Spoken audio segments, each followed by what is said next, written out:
Fellas, you know Degree Cool Rush deodorant, right? Well, last year they changed the formula, and guys were mad about it. One dude even started a petition. So guess what? Degree heard us, admitted they messed up, and brought the original Cool Rush scent back exactly how it was. And it's in Walmart, Target, and other stores now for under $4. So grab some and remember why its cool, crisp, and fresh scent made it the #1 men's antiperspirant for the last decade. Degree Cool Rush is back, and it smells like victory for all of us. Auto insurance can all seem the same until it comes time to use it. So don't get stuck paying more for less coverage. Switch to USAA Auto Insurance and you could start saving money in no time. Get a quote today. Restrictions apply. USAA. Hilton brings you new ways to stay. With experiences that let you capture the glory days. Introducing the Graduate Hotels. Each inspired by local college towns, these stays are always original and never boring.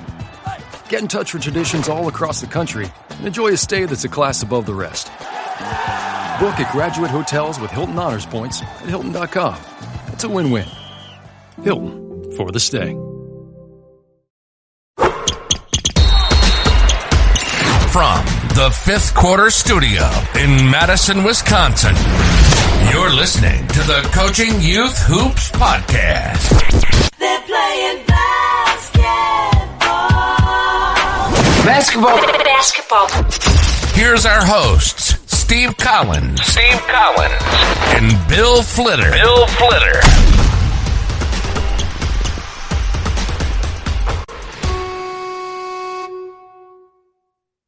All right, welcome, Coach. How are you today? Absolutely amazing. I know summer's ending. Fall. Football's coming around. Baseball's ending up. Hopefully the Cubs make the World Series. No? People actually got back from Chicago. I know. That long ago. I know. People are going, doesn't Coach Collins live in Wisconsin? And I know. I'm so confused when I see that hat. Yeah. It's a disease. I just tell people being a Cub fan is a disease. It really is. All right. Go ahead. You're not closer to Chicago than you are Milwaukee, are you? No. Milwaukee's 45 minutes, isn't it? No. So I'll tell the 30-second story on this. My dad grew up in northern Wisconsin in the 40s, and the only station he could get was WGN. First of all, there was no brewer, there was no team in Wisconsin, and he got WGN on the radio. So that's what he there you go. That's what he listened to. And then, it's a disease. You pass it on from generation to generation. Like you can't. Well, my son's a Packer fan because I obviously grew up in Wisconsin. So I know. I won't tell you. I'm going to opening day. At Soldier Field. Oh, it's Soldier Field. Yeah, they open up on the 9th or something. I know it's going to be awesome. I'm excited. Hopefully one of my players makes the Bears. Jerice Fountain, he's a receiver. So hopefully he makes it. He's kind of been in and out of the NFL, but hopefully he makes it so you can see him play. All right, so today we're going to talk about the 5 keys to planning a youth basketball season. So what's the first one, Coach? We're going to go through these 5 steps. Step 1 is what? Just setting your vision, framework. Is it framework for your vision, and your framework for what do you want to accomplish in the season? And I think it starts with who are you as a coach? Like, what do you believe in? Are you offensive minded, defensive minded? Are you a type of do you run or you like to slow things down? I think it's just important to write that down on paper. Right. Well, and I think it's like I always say it's who, what, where, when, how, but what do you want? What do you want to be? What is your specific vision? What do you want these young women or young men to get out of the season? Because it's different. Maybe a second grader is going to be different than an 8th grader. Right. But what are the objectives? What are the metrics for, is it just that everyone gets to play? Is it that you win your rec league? Is it that, you win more games than you did? Whatever your vision or philosophy is, I think is important to dive into. Because that's going to set the stage for everything else. The drills you pick, right? The offense, the defense, how, do you even worry about a press depending on what age group you're in? And then even just how as a youth coach, a lot of times you only have an hour practice. What are you focusing in on that hour? Right. Well, okay, this is what I'm going to focus on because I already set my vision. I know I only have that. And again, the difference, I'm a youth coach, you're a high school coach, you're going to spend a lot more time than I am going to on this, but just even if going through the extras and writing that stuff down is important. Well, when I would coach my kids, it was like, okay, so I've got 2 practices. I'm going to have 5 practices before our first game. What do I need to have in? I need to out of bounds play. I need a press break. I need an offense, all of those things on top of, making sure the parents know when things are happening, when we're playing, a schedule, the practices maybe will change because, there's a snowstorm, things that happen during a specific season. It's all of those planning things that are, as a youth coach, you're juggling a lot of different things. Well, and I think the one thing I want to highlight what you just said too is that communication to the parents, because if they know what my vision is, then they're not going to, well, we still will yell, but or complain, but maybe a little bit less because they know, look, I have an hour. This is what I'm going to be focused on throughout the entire season. This is what I believe in. And these are the 3 things that I'm going to teach these kids. Okay. Right. Oh, so you're not, why aren't they pressing? Well, it's not what I believe in. Right. Or we haven't had time to put it in. We haven't had, right. Yeah. Right. So they can't complain in the stands as much as they kind of know the direction you're taking the team in. Okay. So that's number 1. Number 2 is tryouts. Yep. Tryouts, evaluations, however you structure yours. And that's hard. Go ahead. I was going to say, if you don't know who you're looking for, because if you don't have your vision set and the type of player a little bit in your head, sometimes we don't have a complete choice, but we do have that. I know in our league, we get a number 1 draft pick. Well, my number 1 draft pick should fit my vision. If he's going to be defense minded, this kid can score a lot, right? Right. But go ahead. What were you going to? No, so what I'm saying is there's 2 different types of tryouts too that I've been through. Like I've been through the ones that I have to run the tryout and I have to evaluate. And then there's the ones that I just get to sit back and, take notes. And so I think you have to, there's so many variables that you have to look at. Can they handle the ball? What kind of teammate? So it's so much, I think it's so much harder when you're running it and evaluating than when you're just evaluating. I don't know. Well, and also what pieces do you need, right? Right. When you're assembling a youth team, and if you do have a draft, sometimes, but sometimes coaches don't. They just, here's your team. You get this, you get what you get. Right. But let's assume that you get to pick a little bit, right? You have some determination on what that team looks like. I don't know about you, but number 1, I'm picking someone who can handle the ball. Period.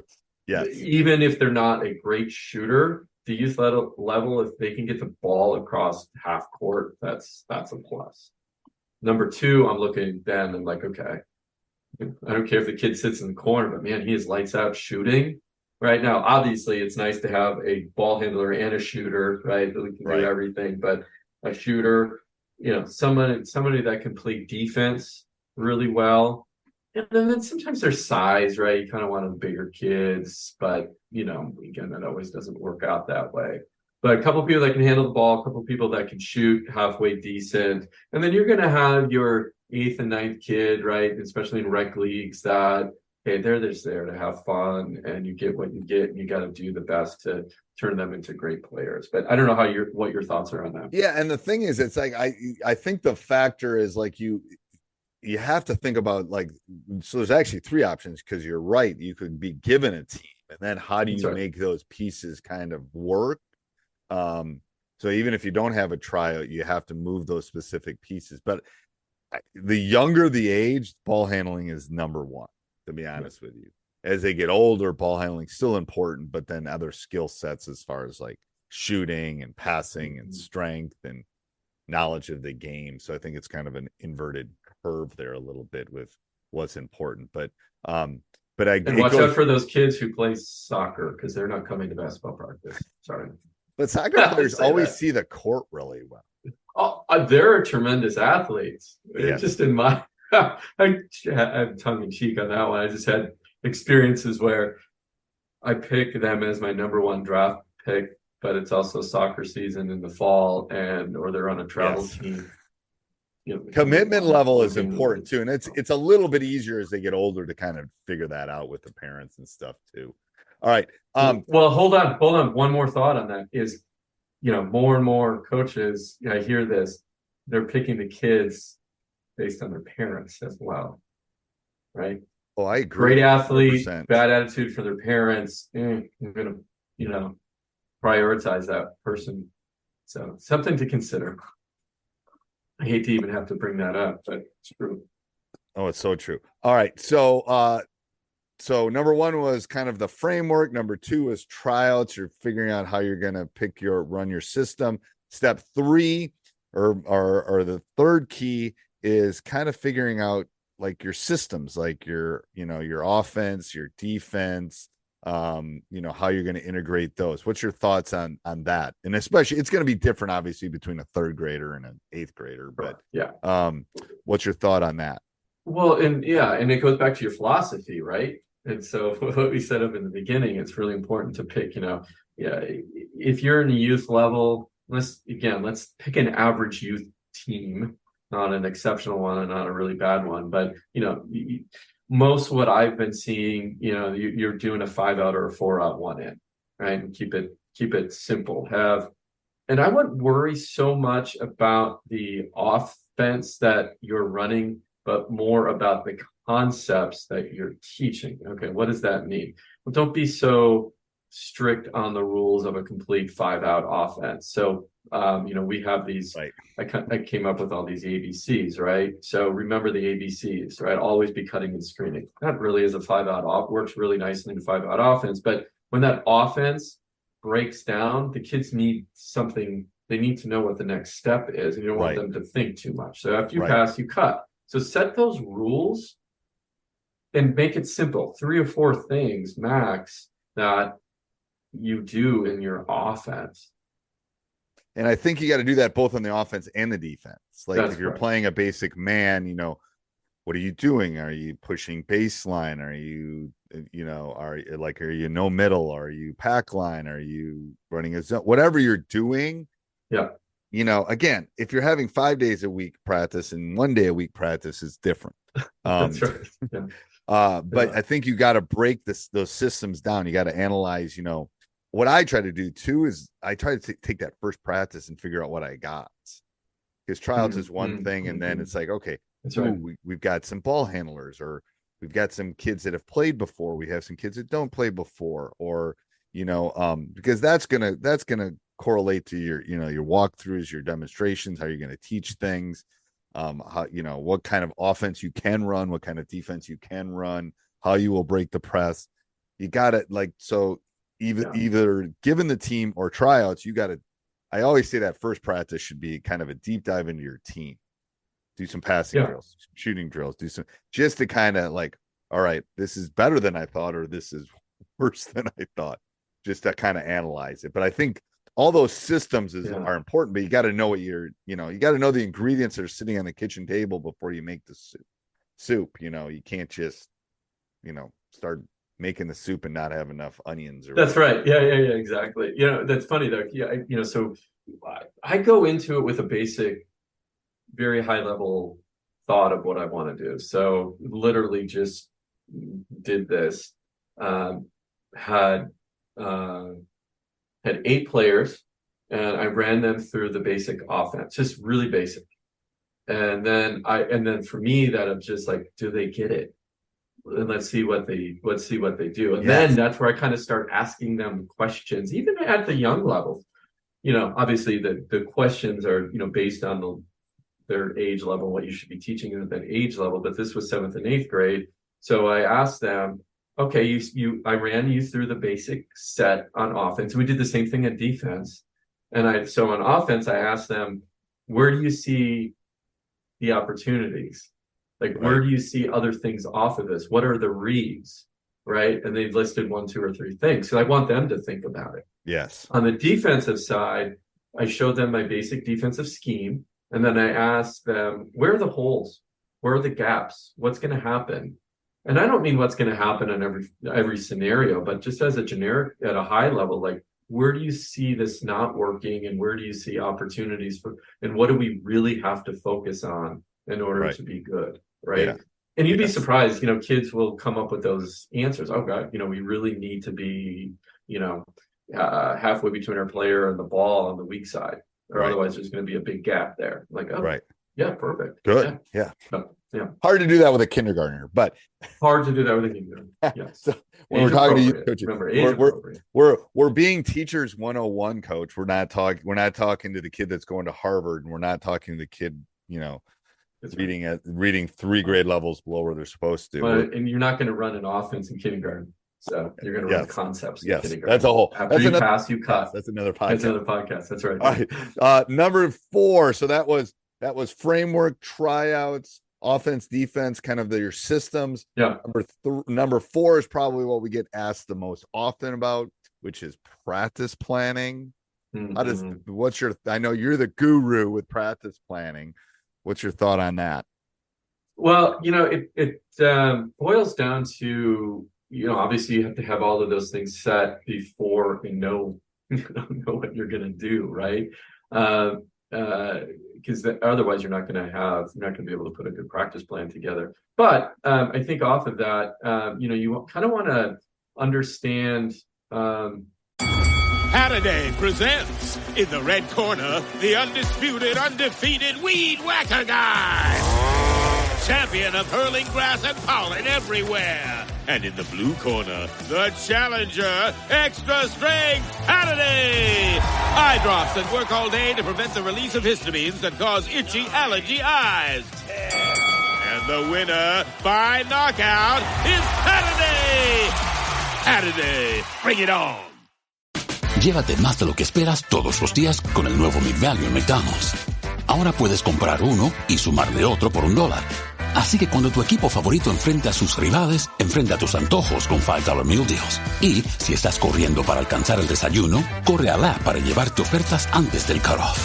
Tú decides, y con McValue, tu decisión siempre rinde más. Precios y participación pueden variar. BOGO $1 válido para un producto de igual o menor valor. Debe estar registrado en Rewards para ofertas en el app. Think about the design of think about the elements in a game, right? There's offense, defense, there's transition to offense and transition to defense. And you have to cover all of those 4 things. I love that. Yes. Yeah. And if you cover all those 4 things that's how you should schedule your practice plan. And then within those blocks, then you break them down into drills. Then those drills, 5 to 8 minutes. Right. And then you got to back and do I have a 60-minute practice once a week? Do I have 2? Do I have a 90-minute practice? Whatever it is, then, you can time those appropriately. And this goes back to your philosophy.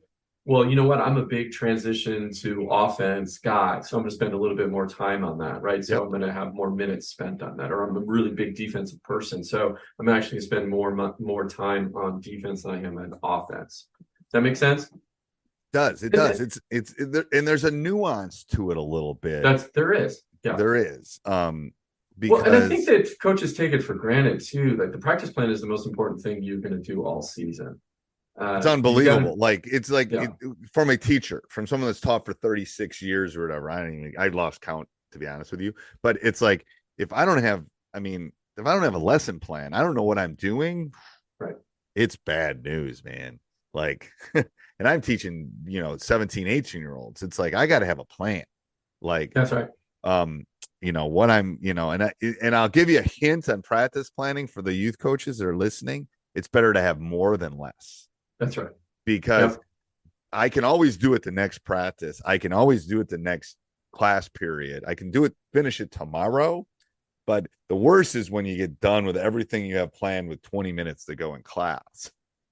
Or I would say is, well, something isn't working. Right. And you're into it 2 or 3 minutes. You're like, okay, this is on me. I need to go back to the lab and figure this out because it's not translating. They're not getting it. I better have something else in that spot. Right. Right. Yeah. Right. Yeah. And it's better. It's like, I always come in with a couple shooting drills or I always come in with a couple things because I hate to use the word pivot, but you got to pivot. You got to monitor and adjust. You got to monitor and adjust is what I learned. I learned Madeline Hunter when I learned teaching. You got to monitor what's going on, and then you got to adjust it. And both of those things happen. All right. So that was number 4 is practice planning. Number 5, the last one, it's kind of game management. And I think of game management as before the game, during the game, and after the game. What's your thought on that, Coach? Yeah, no, absolutely. I think all of those are 3 very important keys to having a successful season and managing the game correctly. It's funny, my team, the last youth team I had, I said, hey, show up an hour before the game. They all kind of groaned at me a little bit, and I'm sure the parents were probably in the background groaning a little bit too. But 2 things I knew. One is they still were going to be late, right? So if I said show up 30 minutes before the game, then they're showing up 15 minutes. So if I at least said an hour, they'll at least show up 45 to a half an hour before the game. Right. That was important, not only for me, because then I knew how many people are actually going to be playing that day, but also for the kids.